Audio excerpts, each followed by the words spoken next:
Why airlines buy planes they secretly hate. Every airline wants the best airplane. At least, that's what most people think. When an airline spends billions of dollars on new aircraft, you'd assume the decision is simple. Compare the options. Pick the best plane, sign the contract. And delivery schedules often force decisions that have nothing to do with which aircraft is technically better. Then there are manufacturer discounts. This is where things become even more interesting. Aircraft prices listed publicly are rarely what airlines actually pay. Manufacturers negotiate aggressively. Large orders can trigger enormous discounts. The bigger the order, the bigger the bargaining power. An airline might spend months evaluating two competing aircraft. One aircraft performs slightly better. The other comes with a dramatically lower price. Now the calculation changes. If one manufacturer offers billions in discounts, financing assistance, maintenance support, or future purchase incentives, the better airplane can quickly become the more expensive choice. And airlines care about economics more than almost anything else. Passengers often focus on comfort. Aviation enthusiasts focus on technology. Airlines focus on profitability. A plane that generates higher profits usually wins, even if nobody's favorite aircraft ends up on the contract. This creates a strange reality.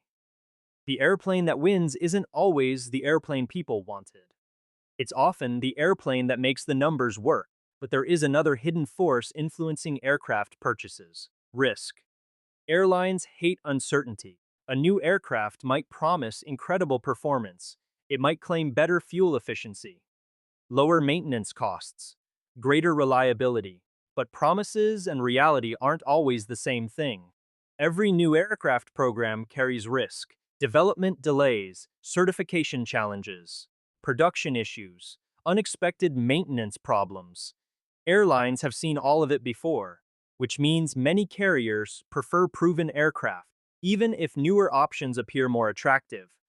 A known aircraft with predictable form for often feels safer than an unproven alternative. The aviation industry rewards stability, and stability frequently beats innovation.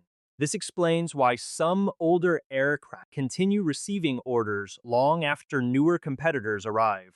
The newer airplane might be technically superior, but airlines know exactly what they're getting with the older one. And certainty has value, sometimes enormous value. There is also the question of route structure. Not every airline operates the same way. A plane that works perfectly for one carrier may be completely wrong for another. A large international airline serving major hubs has different needs than a low-cost carrier focused on short-haul routes. A regional operator faces different challenges than a global network airline. This means aircraft purchases are rarely universal. The best airplane depends entirely on the airline buying it.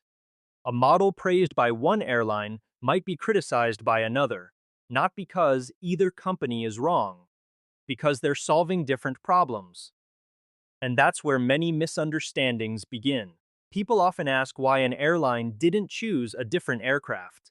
The answer is usually simple. That aircraft was designed for someone else's business model. Airlines aren't buying airplanes for aviation enthusiasts. They're buying tools for specific jobs. And sometimes the perfect tool simply doesn't exist. So airlines compromise. They accept trade-offs. They choose the least painful option. Which brings us back to our original question. Why do airlines buy planes they secretly hate? Because the aircraft itself is only one piece of the puzzle. An airline might dislike the fuel burn, but love the maintenance ecosystem. It might dislike the cabin layout, but love the delivery schedule.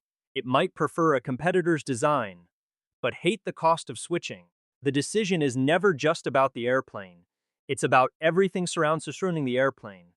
The pilots, the mechanics, the infrastructure, the contracts, the financing, the timing, the risk.